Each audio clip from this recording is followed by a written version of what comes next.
Tu penses être dans une relation saine? Et si je te disais que certains signes prouvent le contraire et qu'ils peuvent te détruire sans que tu t'en rendes compte?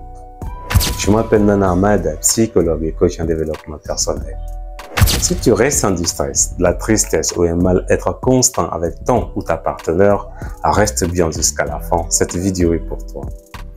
Dans cette vidéo, je t'explique 5 signes qui prouvent que ta relation est peut-être toxique. Et si c'est bien le cas, mes conseils t'aideront à prendre du recul. Signe numéro 1. Ton ou ta partenaire te contrôle en permanence. Tu ressens une pression constante. Il veut savoir où tu es, avec qui et ce que tu fais en permanence. Imaginons que chaque fois que tu sors avec des amis ou que tu es simplement au travail, ton ou ta partenaire t'envoie des dizaines de messages. Tu es où? Avec qui? Pourquoi tu ne me réponds pas tout de suite? Envoie-moi une photo pour me prouver que tu es bien là. Tu te sens surveillé, obligé de justifier chacun de tes faits et gestes. Et si tu ne réponds pas immédiatement, il ou elle se met en colère ou te fait culpabiliser. Résultat, tu commences à t'isoler, à éviter certaines sorties juste pour éviter les conflits.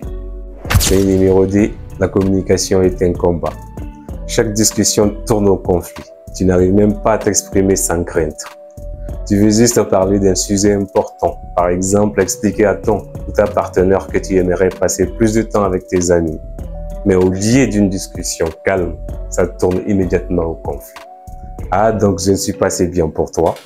Tu es toujours en train de te plaindre. Si tu veux voir tes amis, vas-y, mais ne compte pas sur nous. Au lieu de t'écouter, il ou elle retourne la situation contre toi, t'accuse d'exagérer ou menace de se fermer complètement. Tu finis par avoir peur de parler parce que tu sais que chaque discussion va mal se terminer. Tu choisis donc de te taire, mais à quel prix? Je me rappelle lors d'une séance de thérapie avec un des couples que j'accompagnais. Madame a voulu exprimer l'une des raisons de leur malentendu quotidien. Mais soudain, pour protester, son époux s'est emporté en haussant la voix. Devinez quoi? Madame s'est tue comme par réflexe. À cet instant précis, j'ai compris à quel point la communication était déséquilibrée dans leur relation.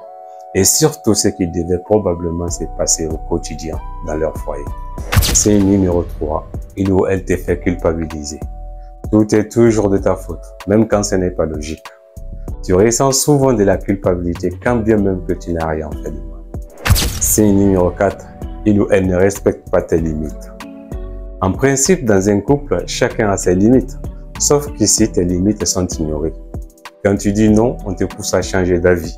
Quand tu essaies d'exprimer tes limites, on te fait passer pour le problème. Signe numéro 5, tu perds confiance en toi. Avant, tu étais sûr de toi, mais maintenant, tu doutes de tout ce que tu fais. Avant, tu te sentais bien dans ta peau. Tu prenais des décisions sans hésiter. Mais depuis que tu es avec cette personne, tu doutes de tout. Tu t'habilles et au lieu d'un compliment, tu entends ce genre de propos. Tu es sûr que cet habit te va bien? Tu devrais faire plus d'efforts pour regarder comment les autres s'habillent. Au travail ou dans tes projets, tu étais motivé. Mais maintenant, tu entends des propos de ces gens. Tu crois vraiment que tu es capable de faire ça? Sans moi, tu n'irais nulle part. Petit à petit, tu perds confiance en toi. Tu as peur de mal faire et tu commences même à croire que tu ne vaux rien sans lui ou sans elle. Mais la vérité, c'est que c'est cette personne qui te détruit, pas toi qui es incapable. Si tu reconnais ces signes dans ta relation, prends du recul et protège-toi. N'oublie pas, tu mérites d'être aimé sainement. Dis-moi en commentaire si tu as déjà vécu une relation toxique. Ton expérience peut aider d'autres personnes. Abonne-toi pour d'autres conseils et contacte-moi si tu as besoin d'aide. À très bientôt. Bye.